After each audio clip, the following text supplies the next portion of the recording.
పిఠాపురం పురుహూతిక అమ్మవారి ఆలయంలో భక్తి శ్రద్ధలతో వరలక్ష్మి వ్రతాలు అయితే కొనసాగుతున్నాయి. ఇప్పటికే సుమారు 8,000 మంది మహిళలు ఈ వ్రతాలు పూర్తి చేసుకున్నారని చెప్తున్నారు. అసలు ఈ వ్రతాలలో ఎటువంటి ఇబ్బందులు కలగకుండా పోలీసులు అయితే పూర్తి బందోబస్తు ఏర్పాటు చేశారు. అసలు పోలీసులు ఈ ఆలయంలో ఎన్ని రోజుల నుంచి ఈ ఏర్పాట్లు పర్యవేక్షిస్తున్నారు, ఎంతమంది పోలీసులు ఈ భక్తులు కంట్రోల్ చేయడంలో పాల్గొంటున్నారు అనేది మనతో మాట్లాడడానికి పిఠాపురం సిఐ శ్రీనివాస్ గారు ఉన్నారు. అందుమాట సార్, మీరు ఎన్ని రోజుల నుంచి ఈ ఏర్పాట్లు పర్యవేక్షిస్తున్నారు? ఈ రోజు భక్తుల్ని ఏ ఇబ్బందులు లేకుండా కంట్రోల్ చేయడానికి ఎంతమంది పోలీసులు ఉపయోగిస్తున్నారు?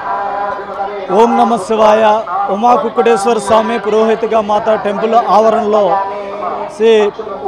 లాస్ట్ ఫ్రైడే అనేటువంటి శ్రావణ శుక్రవారం సామూహిక వ్రత కార్యక్రమం మా జిల్లా ఎస్పీ గారు అనేటువంటి బిందు మాధవ్ గారి ఆదేశాల అనుసారం, తర్వాత ఏఎస్పీ గారు ఉత్తర్వుల ప్రకారంగా కూడా ఈ బందోబస్తు ఏర్పాట్లు అనేటువంటిది ఒక వారం రోజుల నుంచి ఏదైతే వచ్చినటువంటి భక్తులకి పార్కింగ్ ప్లేసులు కానివ్వండి, క్యూ లైన్ కానివ్వండి, కంటైన్మెంట్స్ కానివ్వండి, అందరూ కూడా ఒక సిస్టమేటిక్గా క్యూ లైన్లో వచ్చి వారు ఇచ్చినటువంటి ఏదైతే టోకెన్స్ ఉన్నాయో, first token first slot, second slot, third slot, fourth slot, అంటే ఇప్పుడు వరకు దగ్గర ఒక 4,000 మంది పూజ చేసుకోవడానికి భక్తులు వచ్చి పూజ చేసుకుని వాళ్ళు చాలా ఆనందంతో వెళ్ళిపోవటం అనేటువంటిది జరిగింది.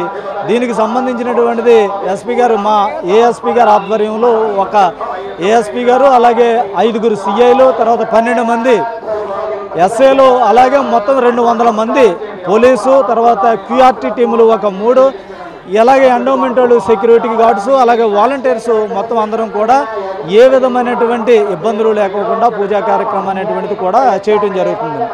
సుమారు 350 మంది పోలీసులు అయితే ఈ భక్తులకి ఎటువంటి ఇబ్బందులు లేకుండా ఏర్పాట్లు చేయడం, వాళ్ళని కంట్రోల్ చేయడంలో నిమగ్నం అయ్యారని చెప్తున్నారు. గత వారం రోజుల నుంచి ఇక్కడ ఏర్పాట్లను పర్యవేక్షిస్తున్నారని సీఐ చెప్తున్నారు. మొత్తం మీద చూసుకున్నట్లయితే ఇప్పటికే దాదాపుగా ఈ వ్రతాలు అయితే పూర్తిగా వచ్చాయి. మరొక బ్యాచ్ అయితే మిగిలి ఉంది. ఎటువంటి ఇబ్బందులు లేకుండా ప్రశాంతంగా వ్రతం చేసుకుని స్వామివారి అమ్మవారి దర్శనాలు చేసుకుని ఇక్కడ నుంచి బయలు వారి స్వస్థలాలకు అయితే తిరిగి వెళ్తున్నారని సీఐ చెప్తున్నారు. మెగా న్యూస్ కోసం వీడియో జర్నలిస్ట్ దొరబాబుతో ఉదయ్, పిఠాపురం నుంచి.